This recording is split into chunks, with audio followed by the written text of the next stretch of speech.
BJP নেতা দিলীপ ঘোষ 2024 লোকসভা নির্বাচনে বর্ধমান দুর্গাপুর কেন্দ্র থেকে প্রার্থী হয়েও তৃণমূল প্রার্থী কীর্তি আজাদের কাছে গোহারা হারতে হয়েছে। সেই সময় জলঘোলা কম হয়নি। তা নিয়ে দিলীপ ঘোষও সংবাদ মাধ্যমের সামনে নিজের ক্ষোভ উগরে দিয়েছিলেন। তার গড় মেদিনীপুর থেকে তাকে হাইজ্যাক করে একেবারেই আলাদা কেন্দ্রে বর্ধমান দুর্গাপুরে তাকে পাঠিয়ে দেওয়া হলো।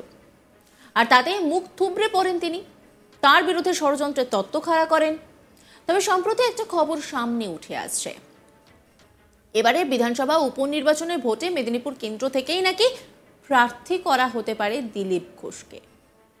বৃহস্পতিবার বিজেপির কোর কমিটির বৈঠক ছিল, আর সেই বৈঠকে বঙ্গ বিজেপির প্রথম সারির নেতৃত্বরা উপস্থিত ছিলেন। আর তিনি যদি সেই নির্বাচনে কোনোভাবে জিতে যান, তাহলে কিন্তু শুভেন্দু অধিকারীর জায়গায় তাঁকে বিধানসভার বিরোধী দলনেতা করা হতে পারে বলে সূত্রের খবর। এই নিয়ে আমার দুই কলিগ সুজয় এবং স্বপন যে আলোচনা করেছে সেটা শোনাবো আপনাদের।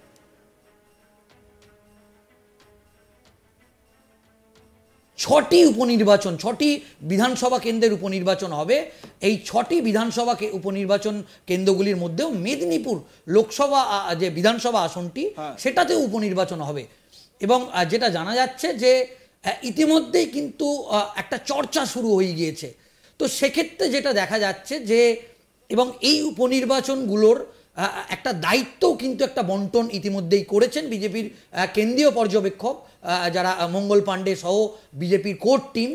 তো সেখানে যেটা জানা যাচ্ছে যে দিলীপ ঘোষকে যেটা দেখা গেল যে মেদিনীপুরের যে ইলেকশন, মানে পূর্ব মেদিনীপুরের মধ্যে পড়ছে মেদিনীপুরটা, সেখানে দিলীপ ঘোষকে এই নির্বাচনের দায়িত্ব দেয়া হলো না। তাহলে যদি তাকে নির্বাচনের দায়িত্ব দেয়া হয়ে যেত, ওভারঅল দায়িত্ব দেয়া হতো, তাহলে বোঝা যেত যে তাকে প্রার্থী করা হচ্ছে না। কারণ তাকে ওভারঅল দেখতে হবে, কারণ তার শক্ত ঘাঁটি বলা যেতে পারে ইলেকশন অবজারভার। একেবারেই যদি ইলেকশন অবজারভার করা হতো, সেক্ষেত্রে দেখা গেল দিলীপ ঘোষকে ইলেকশন অবজারভার করা হলো না। এখান থেকেই কিন্তু একটা জল্পনা স্বপনদা ছড়িয়ে গেল, তাহলে কি ফের তার যে শক্ত দুর্গ ঘাঁটি মেদিনীপুরে তাকে প্রার্থী করা হতে পারে। কিন্তু এই মুহূর্তে বিজেপির সংগঠনের যা অবস্থা, সেক্ষেত্রে আমরা জানি যে তিনি প্রথম কিন্তু খড়গপুরের বিধায়ক ছিলেন একদম, এবং জ্ঞান সিং সোহন পালের মতো একেবারে দাপুটে বিধায়ক, যিনি 30 বছর ধরে যেখানে চাচাজি, তাকে হারিয়ে দিলীপ ঘোষ কিন্তু বিধায়ক হয়েছিলেন। এবং আমরা তো জানি যে মেদিনীপুরের সাংসদও ছিলেন। এবং আমরা জানি যে এই জঙ্গলমহলেরই ছেলে দিলীপ ঘোষ। সেক্ষেত্রে দুটো বিষয় জানা যাচ্ছে। আমরা দেখেছি যে এই দিলীপ ঘোষ ক্ষোভ প্রকাশ করেছিলেন আরএসএস নেতাদের কাছেই, কারণ তিনি রাষ্ট্রীয় স্বয়ংসেবক সংঘের আরএসএস এর ঘরের ছেলে বলা হয়। আমরা দেখেছি আন্দামান নিকোবরে দীর্ঘদিন তিনি দায়িত্ব ছিলেন।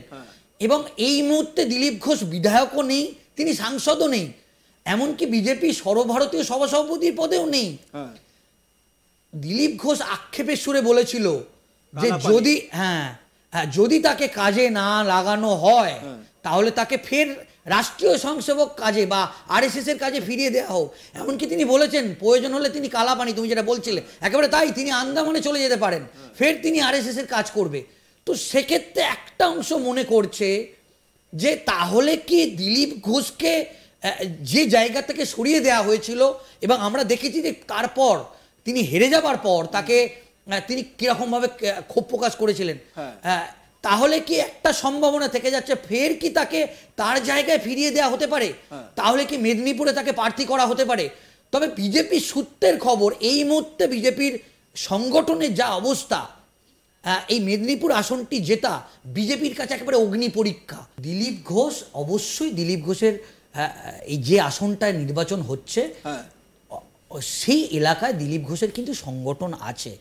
এবং দিলীপ ঘোষ যে ভোটটা করাতে পারেন, কারণ আমরা জানি যে স্বপনদা, তুমিও নিশ্চয়ই এটা জানো যে এই ব্যাপারটা, যে আসল কিন্তু আমরা এই নির্বাচন যেগুলো কভার করছি, একেবারে শেষ মুহূর্তেও কিন্তু খেলা ঘোরানো যায়। এবং এই যে 2024 লোকসভা নির্বাচনে বলা যেতে পারে বিজেপির থেকে একের পর এক আসন ফের তৃণমূল কংগ্রেস ছিনিয়ে নিল। এবং আমরা দেখলাম যে অভিষেক বন্দ্যোপাধ্যায় থেকে শুরু করে তৃণমূল কংগ্রেসের একাধিক হেভিওয়েট নেতা তারা যেভাবে জয়লাভ করলো, সেখান থেকে একটা বিষয় স্পষ্ট, এই মেদিনীপুরের আসনটা নিয়ে যদি আমরা আলোচনা করি, এটা তোই বিজেপির দুর্গ ছিল। কিন্তু সেই আসনটাও তো জুন মালিয়া ছিনিয়ে নিল। তো সেক্ষেত্রে একটা অংশ বলা যায় যে ভোটটা কিন্তু করাতে হয়। সেক্ষেত্রে এই বিষয়টা মানতেই হয় যে দিলীপ ঘোষের অন্তত এই এক্সপিরিয়েন্সটা আছে যে ভোটটাকে কিভাবে করাতে হয়। যদিও বর্ধমান দুর্গাপুরে তিনি চেষ্টা করেও শেষ মুহূর্তে পেরে ওঠেননি। তো সেক্ষেত্রে যদি তাকে যদি টিকিট দেয়া হয়, তিনি যদি হেরে যান, কারণ একটা বিষয় মানতে হবে যে 2 মেদিনীপুরে শুভেন্দু অধিকারীর কিন্তু একটা আধিপত্য আছে, সেটা পূর্ব মেদিনীপুর হোক বা পশ্চিম মেদিনীপুরে। কারণ পশ্চিম মেদিনীপুরেও শুভেন্দু অধিকারীর একটা যেরকম দিলীপ ঘোষের একটা সাংগঠনিক ক্ষমতা আছে, একটা লোকবল আছে, সেটা কিছু অংশে শুভেন্দু অধিকারীরও আছে। সেক্ষেত্রে সত্যি যদি দিলীপ ঘোষ হেরে যান, তাহলে তো ফের তারপর যদি সৌমেন্দু অধিকারীর মতো সাংসদ সেখানে দায়িত্বে থাকে, তাহলে সেই সন্দেহটা যে আরও কয়েকশো গুণ বাড়বে সেটা বলাই যায়। তবে এখনো পর্যন্ত এই বিষয়টা স্পষ্ট নয় যে সৌমেন্দু অধিকারীকে কি পুরোপুরি দায়িত্ব দেওয়া হয়েছে, সেটা যদিও এখনো পর্যন্ত স্পষ্ট নয়, কিন্তু একটা সূত্রের মারফত জানা যাচ্ছে যে তাকে একটা দায়িত্ব দেওয়া হয়েছে, একটা বলা হচ্ছে। এবং সৌমেন্দু বলে আরেকজন জেলার নেতা আছে, তাকেও প্যারালালি দায়িত্ব দেওয়া হয়েছে বলে জানা যাচ্ছে। কিন্তু তিনি যদি সত্যি ফের হেরে যান দাঁড়িয়ে, তাহলে তো একটা অভিযোগ তো দিলীপ ঘোষের তরফ থেকে একটা থেকে যাবে। কারণ সেখানে আর এই মুহূর্তে বিরোধী দলনেতা শুভেন্দু অধিকারী, এই মুহূর্তে রাজ্যের সংগঠনের মুখ সুকান্ত এবং অন্যদিকে দিলীপ। সেক্ষেত্রে প্যারালালি আমরা জানি যে একাধিক বিধায়ক এই মুহূর্তে শুভেন্দু অধিকারী অনুগামী, এবং সংগঠনে এই মুহূর্তে কিন্তু এখনো পর্যন্ত দিলীপ, সুকান্ত এবং শুভেন্দু তিনটে গোষ্ঠী বলা যেতে পারে, আলাদা আলাদা তিনটে লবি কিন্তু পার্টিতে আছে, তিনজনেরই প্যারালালি লোক আছে। এখন দেখার বিষয় শেষ পর্যন্ত কি হয়। বিজেপি নেতা দিলীপ ঘোষ 2024-এর লোকসভা নির্বাচনে বর্ধমান দুর্গাপুর কেন্দ্র থেকে প্রার্থী হয়েও তৃণমূলের প্রার্থী কীর্তি আজাদের কাছে গোহারা হারতে হয়েছে। সেই সময় জলঘোলা কম হয়নি। তা নিয়ে দিলীপ ঘোষও সংবাদ মাধ্যমের সামনে নিজের ক্ষোভ উগরে দিয়েছিলেন। তার গড় মেদিনীপুর থেকে তাকে হাইজ্যাক করে একেবারেই আলাদা কেন্দ্র বর্ধমান দুর্গাপুরে তাকে পাঠিয়ে দেওয়া হলো, আর তাতেই মুখ থুবড়ে পড়েন তিনি। তার বিরুদ্ধে ষড়যন্ত্রের তত্ত্ব খাড়া করেন। তবে সম্প্রতি একটা খবর সামনে উঠে আসছে, এবারের বিধানসভা উপনির্বাচনে ভোটে মেদিনীপুর কেন্দ্র থেকেই নাকি প্রার্থী করা হতে পারে দিলীপ ঘোষকে। বৃহস্পতিবার বিজেপির কোর কমিটির বৈঠক ছিল, আর সেই বৈঠকে বঙ্গ বিজেপির প্রথম সারির নেতৃত্বরা উপস্থিত ছিলেন।